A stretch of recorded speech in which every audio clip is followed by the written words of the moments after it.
네, 여러분 안녕하세요. 37년 전통의 믿고 보는 무엇이든 물어보세요입니다. 오늘은 최신 건강의학, 생활정보 이슈들 짚어보고요. 방송 당일 못다푼 궁금증들 모아서 속 시원하게 풀어드리는 무엇이든 물어보세요 플러스로 꾸며드리겠습니다. 네, 오늘은 코로나19에 대한 궁금증 풀어보고요. 잘못된 오해가 있다면 뭐가 올바른 정보인지 좀 알아보려고 합니다. 그리고 방송 중에 보내주신 질문들 저희가 미처 대답하지 못한 것들 있거든요. 오늘 다 속 시원하게 풀어드리겠습니다. 방송 보시면서 궁금증 있으시면 저희에게 문자와 팁을 통해서 보내주세요. 오늘 아침까지 코로나19 상황을 좀 살펴보면 확진자 수 증가폭이 다시 세 자릿수가 닷새 만에 됐고요. 산발적으로 소규모 집단 감염도 늘어나고 있는 상황인데 이 와중에도 코로나19와 관련된 가짜 뉴스들도 판을 치고 있습니다. 하나씩 좀 짚어보도록 할 텐데요. 그래서 준비한 오늘의 첫 번째 핫 이슈는 바로 이것입니다. 코로나19 사실은 이렇습니다. 먼저 화면으로 만나보시죠. 최근 경기도의 한 교회에서 소금물이 코로나19 예방에 좋다는 잘못된 정보를 믿고 뿌렸다가 오히려 집단 감염을 일으킨 사건이 있었습니다. 이처럼 잘못된 정보나 가짜 뉴스가 빠르게 퍼져나가 사람들의 불안을 키우는 일명 정보 전염병 현상 때문에 코로나19 방역망에 비상등이 켜졌는데요. 그래서 준비한 코로나19 팩트체크. 코로나19에 대한 가짜 뉴스를 파헤치고 오해와 진실을 알아봅니다. 네, 첫 번째 핫 이슈 하나하나 좀 점검해 보도록 하겠습니다. 네. 자, 코로나19 사실은 이렇습니다. 첫 번째입니다. 네, 자가격리 2주만 지나면 무조건 해제된다? 이거 이재갑 교수님 어떻습니까? 일단은 이제 자가격리 개념 자체는 이제 그러니까 확진 환자 접촉을 하고 나서 그 최종 접촉일로 해서 2주 이후까지 이제 격리를 해서 혹시나 발병했을 때 다른 사람에게 전파되는 걸 차단하기 위해서 하는 방법인데요. 이 자가격리 기간 동안 보건소라든지 지자체에서 매일 전화를 해서 열이 나는지 호흡기 증상이 나는지를 체크를 하고 있습니다. 근데 만약에 열이 나거나 이제 그런 증상이 있는 경우에는 바로 이제 선별진료소에 가서 이제 검사를 할 수 있도록 안내를 받게 되는데 거기서 이제 음성이 나오거나 또는 2주째 아무 증상이 없는 경우에는 이제 자가격리가 해제가 가능해집니다. 다만 이제 환자들이 아주 많이 나오는 그룹들에 대해서는 이제 보건소나 지자체에서 마지막에 한 13일째 확진 검사를 한 번 더 해보고 격리를 해제를 하는 경우들도 드물게는 있는데요. 어쨌든 2주간에 아무 증상이 없으면 자가격리는 해제되게 됩니다. 네, 그러니까 2주가 지난다고 무조건 격리 해제가 되는 게 아니라 그 사이에 증상이 없어야지만 격리 해제가 되는 건데 그런데 기사를 보면요. 격리 해제된 이후에 코로나19 확진 판정을 받은 사례들도 있거든요. 이건 어떻게 된 일일까요?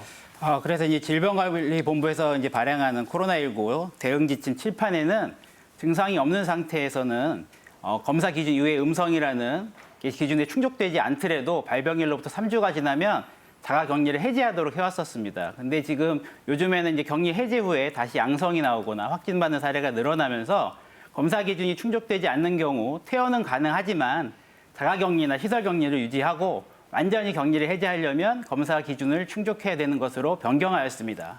또 확진 환자와 같이 동거하는 가족들의 경우도 확진 환자가 완전히 완치되어 격리가 해제된 후에 추가로 14일간 자가격리를 하셔야 되고요. 해제는 역시 13일째 검사를 해서 음성이 나와야 해제하는 것으로 변경되었습니다. 네, 그러니까 상황에 따라서 이렇게 기준이 좀 바뀌는군요. 다행이네요. 네, 그다음 보겠습니다. 자, 두 번째인데요. 네, 코로나19 아무 해열제나 먹으면 안 된다.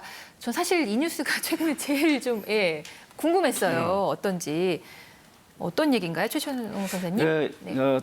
세계보건기구 WHO에서 발열 증상이 있는 사람 중에서 혹시라도 코로나19 감염이 의심된다 그러면 이부프로펜 계통의 소염 진통제보다는 아세타미노펜 계통의 해열 진통제를 사용하라고 권고를 했습니다. 이는 이 코로나 바이러스가 이제 몸속에 있는 AC2라는 물질에 의해서 몸에 침입하게 되는데 이 물질을 증가시켜주는 약을 쓰게 되면 코로나19 감염이 혹시라도 더 증가될까 봐 이제 나온 권고안이고요. 예. 그 중에 하나의 약이 이제 이부프로펜이 있기 때문에 이부프로펜은 가능하면 쓰지 말라고 얘기를 한 거고 또한 이 이부프로펜 성분이 천식이나 심혈관계질환, 호흡기 질환 있는 환자분들이 사용하실 경우에 증상을 좀 악화시킬 수가 있습니다.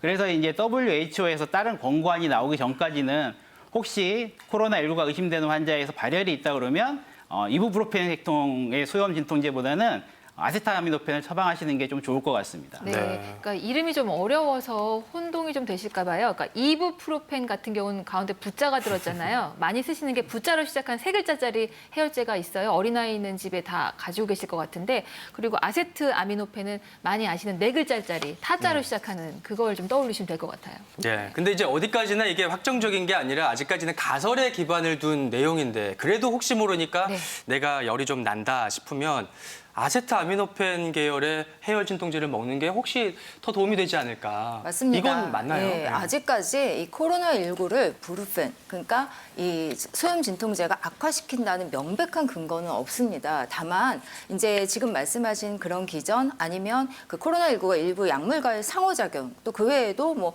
면역을 좀 억제하지 않을까 이런 가설들이 있기는 한데요. 네. 이제까지 데이터에서는 조금 더 안 좋은 그런 결과를 보였기 때문에 조금이라도 의심이 되는 경우에는 안전한 그런 이제 해열 진통제를 사용하시는 것이 좋겠고요. 다만 이제 무조건 또 이게 모두 열난다고 다 이렇게 해열 진통제를 사용하는 건 아니고 주치의가 필요에 따라서 처방을 하는 경우에는 사용하실 수 있겠습니다. 네. 그리고 또 타이레놀 이제 이 해열 진통제를 사용하시는 경우도 간 손상의 위험이 있기 때문에 꼭 적정 용량을 지키셔야 합니다. 그렇죠. 그러니까 사실 코로나19 바이러스가 우리한테 알려진 지 얼마 되지 않으니까 연구 결과들도 계속 바뀔 수도 있고 아직 확실하게 지금 나오지 않은 경우도 있기 때문에 네. 조심할 건 조심하시고 제일 중요한 건 그냥 전문의와 상담하시는 게 제일 좋을 것 같습니다. 상담센터 전화번호도 알고 계실 테니까 내가 이럴 때 이렇게 하면 좋을지 좀 물어보시면 좋을 것 같아요. 네, 다음 세 번째 보겠습니다. 네, 마스크 자외선 살균기로 소독하면 안심? 이거 어떻게 보세요, 심 교수님? 네, 이게 현재 지정된 날에 살 수 있다고 하더라도 사실 일주일에 2개를 가지고 네. 써야 되는 거잖아요. 그러니까 평균 3.5일을 사용할 수밖에 없는 상황인데요. 그러다 보니까 사실 원칙적으로는 매일매일 갈아야 하는데 그렇죠. 그렇지 못한 경우가 많고 그래서 이제 요즘 권하는 게 그래도 이런 주머니나 이런 데선 세균 번식의 우려가 있으니까 네. 아무래도 이렇게 고리 같은 데 걸어서 특히 자외선에 말리는 게 좋다라고 권고를 하고 있고요. 아무래도 세균을 제거하는 측면에서는 이 자외선 살균제와 같은 것을 이용하면 좋은데 이게 아무래도 살균제를 자꾸 이용하다 보면 살균기, 자외선 살균기를 살균기. 예. 이용하다 보면은 아무래도 필터 기능이라든지 성능 저하가 또 올 수밖에 없기 때문에 예. 불가피하게 사용하시더라도 재사용은 일주일 이상은 안 하시는 게 좋습니다. 그러니까 오염되지 않도록 관리를 하고 오염됐다면 바로바로 교체하는 게 원칙입니다만은 여의치 않을 경우에는 자외선 살균기 정도는 어느 정도의 효과가 있다 이런 말씀이신데요. 그밖에 이제 많이 떠도는 말 중에 전자레인지에 돌린다든지 뭐 드라이어로 말린다든지 저희가 누누이 안 된다고 말씀을 드렸는데 요거 다시 한번 강조를 해주시죠, 이재혁 교수님. 예. 이제 드라이어로 말리는 것만 말리거나 아니면 이제 특히 이제 물이 들어있는 뭐 알코올 성분이라든지 이런 거로 말리게 되면 이게 되게 KF80이나 94 같은 경우는 정전기 필터로 이용하기 때문에 정전기 필터의 기능을 많이 손상시킬 수 있기 때문에 보통 권장을 하지 않고요. 또한 이런 마스크들 같은 경우에 또 세탁해서 쓰시는 분도 있는데 그것도 물에 묻게 되면 마스크 효과가 많이 떨어지게 됩니다. 그래서 일단은 이제 물에 묻히거나 뭐 드라이어로 한거나 이런 거 조심하셔야 되고요. 또 전자레인지로 만약에 돌리는 경우 가끔 화재의 위험도 있기 때문에 상당히 주의가 필요할 수 있겠습니다. 네, 그러니까 그 안에 정전기를 이용하는 필터가 있다는 걸 좀 기억을 하시면 내가 여기다 습기를 좀 이렇게 적시지는 말아야겠다 이걸 좀 기억이 나실 것 같아요. 마스크 재사용 현재 상황에서는 뭐 할 수밖에 없으니까 좀 주의할 점 좀 다시 한번 좀 짚어보겠습니다. 최 교수님. 네, 그 마스크 재사용할 때 가장 주의할 점은 외부 노출이나 입김, 분비물 등에 대해서 오염을 최소화하는 것입니다. 그래서 마스크가 대기 노출 후에 가장 오염이 많이 되는 게 손이거든요. 그래서 마스크 쓰기 전후, 마스크 벗기 전에 꼭 손을 닦는 이유가 손에서 마스크로, 마스크에서 손으로 감염원이나 오염원이 전달되는 걸 차단하기 위해서인데요. 그래서 마스크를 쓰고 벗을 때도 가능하면 끈을 잡고 하시는 게 좋고요. 그다음에 벗으신 후에 바닥에 내려놓지 마시고 고리 같은 데 걸어서 좀 잘 말리시면 좋겠습니다. 그래서 햇볕이 좀 잘 드는 곳에 걸어서 말리시면 뭐 습기 제거나 살균에 조금 더 도움을 받으실 수가 있습니다. 네.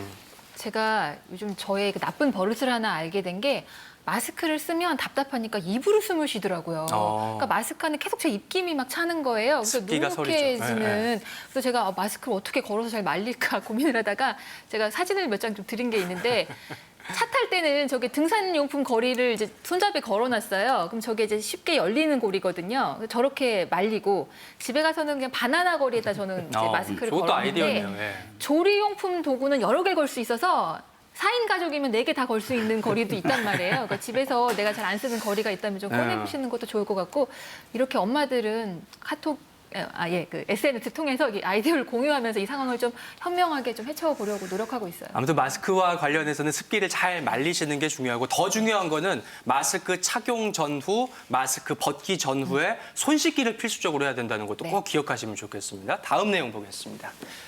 자, 네 번째인데요. 줄고 있는 확진자 수 이제는 안심해도 되나? 사실은 좀 지나간 거 아닐까? 잠잠해지는 거 아닐까? 이거 아닌 거죠, 교수님? 예, 저도 이제 안심하십시오라고 얘기를 해보고 싶긴 한데 그런 얘기 하려면 아직도 상당히 기간이 흘러야 될 것 같습니다. 일단은 뭐 계속해서 통계 보시지만 이제 집단 발병, 특히 요양병원이라든지 또 집단 시설을 통해서 계속 확진자가 늘어나고 있는 상황들이 보이고 있기 때문에 안심하기는 또 이르고요. 또한 지금 해외에서 이제 지금 뭐 교민들이라든지 뭐 유학생들 많이 귀국을 하고 있는데 이런 귀국한 분들 또는 여행을 삼아 오시는 유럽이나 미국에서 오신 분들 중에서 확진자 수가 계속 늘어나고 있는 상황이라 우리나라의 재유입 가능성이 높은 사례입니다. 최근에 영국의 임페리얼 칼리지라는 대학의 아주 유명한 이제 수학적 모델링을 하신 분이 발표를 했는데 네. 적어도 영국 내에서의 그런 그 유행을 차단하려면 한 4에서 6개월 정도의 사회적 거리두기를 철저히 지켜라. 심지어 학교의 개학도 한 3, 4개월 이상 연기해야 되는 거 아니냐라는 의견을 낸 분들도 있어서 이런 여러 가지 것들을 고려할 때 사회적 거리두기 계속해서 강조하면서 지내시는 게 가장 좋을 것 같습니다. 네. 예.